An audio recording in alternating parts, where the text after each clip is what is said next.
الهجرة رحلة هادينا حمل الإسلام لنا دينا الهجرة۔ مستشرقین کی عصر حاضر میں سبقت اور برج اسٹراسر کا نام بھی یہاں مینشن ہوا۔ یہ برج اسٹراسر بھی ایک بندہ ہے، اس کا نام بھی آپ لکھ لیں۔ جب مخطوطات کے حوالے سے مستشرقین نے توجہ دی ہے، اس میں یہ پہلا بندہ ہے جس نے علم المخطوطات کے اصولوں کے اوپر سب سے پہلی کتاب لکھی ہے، جس کو اسلامی ممالک کی یونیورسٹیوں میں بطور نصاب پڑھایا گیا۔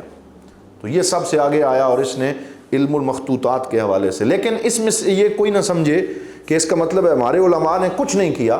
میں نے اوپر 5 کتابیں مینشن کی ہیں جن میں علم المخطوطات کی تحقیق کے طریقوں کے حوالے سے واضح اشارات موجود ہیں، جن سے پوری ایک نس جو ہے وہ ایک کتاب مرتب کی جا سکتی ہے۔ مقدمہ ابن صلاح، اس کے اندر پورے ایسے ابواب موجود ہیں کہ جن میں انہوں نے عبارت کو لکھنا کیسے ہے، اس پہ تعلیق کیسے لگانی ہے، حاشیہ کیسے لگانا ہے، ہامش کیا ہوتا ہے، انہوں نے لکھا ہے۔ پھر تدریب الراوی میں امام جلال الدین سیوطی برج اسٹراسر سے بہت پہلے یہ اصول ہمیں عطا فرما کے گئے۔ پھر العلماء اصول روایت و تقیید السماع، قاضی ایاز مالکی رحمۃ اللہ تعالی علیہ کی کتاب العلماء ہے، اس میں بڑے واضح انداز میں آپ نے جو ہے وہ علم تحقیق کے اصول بیان کر دیے تھے، ہمارے محدثین نے بیان کر دیے تھے۔ یہ تو اب ہمارا کام تھا کہ ہم محدثین کی کتابوں سے وہ اصول جمع کر کے علم تحقیق پہ الگ سے ایک کتاب مرتب کرتے، لیکن ہم اس میں نقال تو بن گئے، لیکن ہم اس میں آگے بڑھ کے کوئی رول اتنا ادا نہ کر سکے۔ یہ ہمارے ہاں جو ایک کاپی پیسٹ کا ایک رویہ جو ہے وہ جڑ پکڑ چکا ہے، یہ اسی کا ایک شاخسانہ ہے۔ تو برج اسٹراسر کے بعد یہ 4 کتابیں جو نیچے ہیں ان کو بھی آپ دیکھ لیں۔ ایک ہے تحقیق النصوص و نشرها، یہ میں نے مصنف کا نام لکھا ہے عبدالسلام ہارون۔ یہ عالم عرب میں برج اسٹراسر کے بعد پہلی کتاب ہے جو سامنے آئی، عبدالسلام ہارون رحمۃ اللہ علیہ نے لکھی تھی، جس کو باقاعدہ پڑھایا جاتا ہے عربی زبان میں۔ پورے علم التحقیق اور مخطوطات کی تحقیق کے انہوں نے مراحل بیان کیے۔ دوسرے نمبر پہ رمضان عبد التواب، ان کی کتاب ہے، اس کا بھی عنوان ملتا جلتا ہی ہے اس سے۔ تیسرے نمبر پہ صلاح الدین المنجد، یہ بغداد شریف کے بہت بڑے محقق تھے، ان کی کتاب ہے۔ اور تیسرے نمبر پہ جن کا بھی میں نے اپنے استادوں کا نام لیا، اسام محمد الشنطی، ان کی کتاب کا نام ہے ادوات و تحقیق النصوص، ادوات و تحقیق النصوص۔ تو یہ 4 کتابیں عالم عرب سے پھر ہمارے پاس آئیں۔ اردو زبان میں ڈاکٹر خالق داد ملک صاحب نے، دیگر بہت سے لوگوں نے کوشش اور کاوش کی ہے۔ ڈاکٹر خالق داد ملک صاحب رحمۃ اللہ علیہ کی کتاب کے آخری حصے میں پورا باب مخطوطات کی تحقیق کا الگ سے موجود ہے، لیکن میں نے اسے پڑھا ہے، وہ بہت حد تک انہوں نے چیزوں کو جمع کر دیا ہے، لیکن ابھی بھی وہ کافی شافی نہیں ہے۔ جتنا کام عربی زبان میں یا انگلش میں ہوا ہے، اسے مکمل اردو کی طرف لانے کے لیے محققین کی ضرورت ہے کہ وہ اس کو مزید بہتر طریقے سے آگے بڑھائیں۔ اچھا، یہ آخری ایک جو سلائیڈ ہے اسے آپ دیکھ لیں، اسے کہتے ہیں خطوات التحقیق، کہ تحقیق کے مراحل کیا ہیں، طریقہ تحقیق۔ یہ ہمارے لیکچر کا دوسرا حصہ تھا جسے اب ہم بیان تو نہیں کر سکتے، اس کے 7 مراحل آپ لکھ سکتے ہیں۔ سب سے پہلا یہ ہوتا ہے کہ اختیار النص و توثیق النسبہ، کہ آپ نے جس موضوع کی تحقیق کرنی ہے پہلے اپنی دلچسپی دیکھیں کہ آپ مخطوط علم تصوف میں چاہتے ہیں، علم تفسیر میں چاہتے ہیں، اصول تفسیر میں چاہتے ہیں، حدیث میں چاہتے ہیں، پھر آپ اس نص یعنی جو مخطوط ہے اس کو چنیں، اختیار کریں۔ نمبر 2 یہ کہ توثیق النسبہ، کیونکہ نسبت کو ثابت کرنے میں بھی بڑا مسئلہ ہوتا ہے۔ کبھی کبھی کتاب جو ہے وہ منسوب کسی اور کی طرف ہوتی ہے، ہوتی کسی اور کی ہے، تو یہ بھی محقق کا ایک بہت بڑا کام ہے وہ کہ تحقیق میں ویسے ہی نہ شروع ہو جائے، بلکہ پہلے وہ نسبت کو ثابت کرنے کے لیے جو مراحل ہیں وہ پورے کرے۔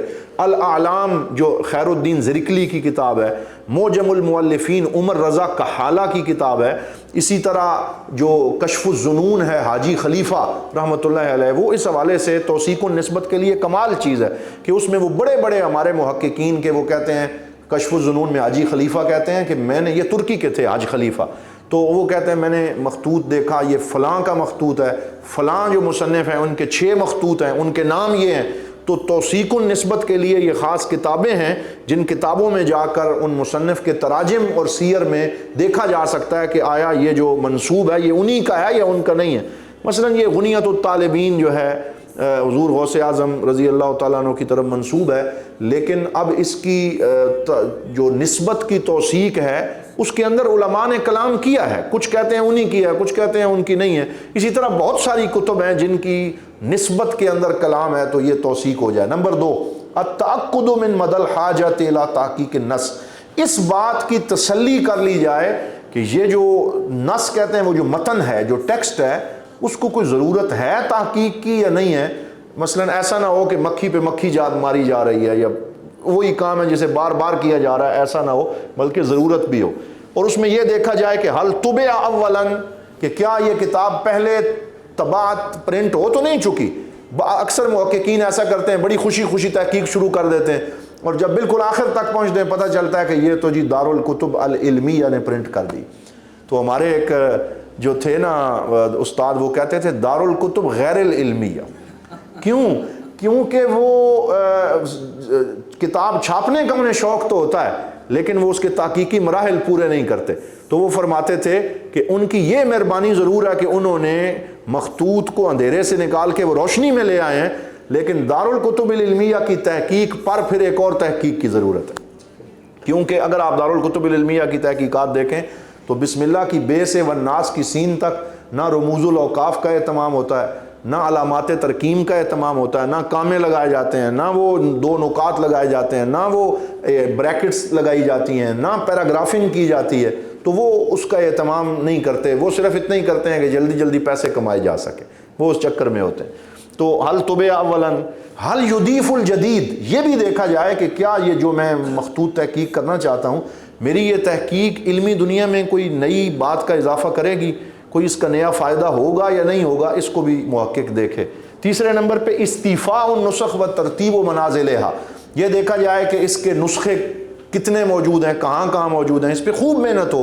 مثلا میں نے الحمدللہ جو تحقیق کی ہے الوفاء بشرح الاستفاء من اسماء المصطفیٰ، بیروت سے 700 صفحات میں میرا وہ الحمدللہ کام جو تھیسس تھا وہ شائع ہوا، اور اس کے اندر 4 نسخے میں نے الحمدللہ جمع کیے، ایک انڈین آفس لائبریری لندن سے، ایک مرکز جمعہ ماجد دبئی سے، ایک یہاں سندھ سے ہمارے علامہ حق النبی سکندری میرے کلاس فیلو بھی تھے دوست مصر میں، تو اللہ تعالیٰ انہیں خوش رکھے، انہوں نے مجھے یہاں سے ایک نسخہ پرووائڈ کیا، اور ایک نسخہ مجھے پھر وہاں مصر سے مل گیا۔ تو 4 نسخے جمع کیے، اور پھر ان میں سے ایک نسخۃ الام بنایا جس پہ مصنف کی اپنی تعلیقات موجود تھیں، اور اس طریقے سے کام ہوا۔ تو یہ ہے پھر ترتیب و منازلہا، کہ ان کی ترتیب لگائی جائے۔ نمبر 4 النسخ والمقابلہ، نسخ عربی میں کہتے ہیں کمپوزنگ یا اسے لکھنا، اور مقابلہ یعنی ان کو آپس میں کمپیریٹیولی دیکھنا اور ان کے جو فروق ہیں وہ لگانا۔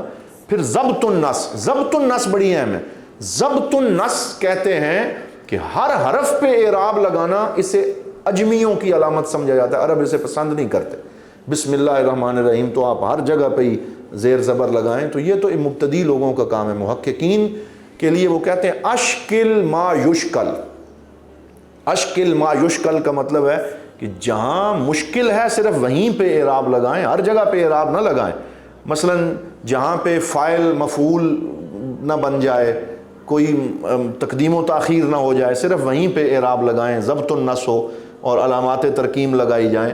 تخریج اور تعلیق، یہ بھی ایک کام محقق کا ہوتا ہے کہ جو قرآن کی آیت ہے نیچے اس کا حوالہ، حدیث ہے تو اس کا حوالہ، اب اس کے لیے الگ سے ایک گفتگو کی ضرورت ہے کہ اس کے کیا قوانین ہیں، وہ باقاعدہ علماء نے ان کی شرائط ذکر کی ہیں۔ پھر اگر اچھا اس میں یہ بھی ہوتا ہے کہ جو یہ لکھتے ہیں تو اس میں ہر بندہ جس کا نام اوپر حاشیے میں اوپر آیا اس کا نیچے تعریف کرنا شروع کر دیں گے تاکہ کتاب کا پیٹ بھرا جائے۔ اوپر حضرت ابوبکر کا نام آیا، نیچے 10 لائنیں حضرت ابوبکر کے بارے میں لکھتے ہیں۔ اوپر امام جلال الدین سیوطی کا نام آیا، نیچے نمبر لگا کے وہ شروع ہو جائیں گے۔ تو اس کو بھی محققین نے بالکل نگلیکٹ کیا، پسند نہیں کیا، اس کا انکار کیا۔ انہوں نے کہا صرف ان شخصیات کی نیچے تعریف کروائیں جن کا پتہ نہیں ہے اور جن کے بارے میں شکوک و شبہات ہیں، جن کی وفات اور ولادت یا ان کی تصنیف۔ اور پھر یہ بھی بتایا کہ اگر آپ نے کسی شخصیت کے بارے میں حاشیہ لکھنا ہے تو صرف 3 لائنوں پہ مشتمل ہو، اور اس میں باقاعدہ اس کے اصول وضع کیے کہ ان کی ولادت اگر معلوم ہے وہ لکھ دیں، وصال لکھ دیں، کس سے پڑھا، ان کے شاگرد کون ہیں، ان کی تصنیفات کیا ہیں، بس اس دائرے میں 2-3 لائنوں میں وہ تعلیق مکمل کر لی جائے۔ پھر آخر میں التکشیف، تکشیف کہتے ہیں وہ جو کشافات بنائی جاتی ہیں، مثلا فہارس جو بنائی جاتی ہیں آیات کریمہ کی، احادیث کی، اقوال کی، شعروں کی، وہ جتنی مرضی ہے کوئی فہارس بنائے، جتنا گڑ ڈالے اتنا میٹھا ہوتا چلا جائے گا۔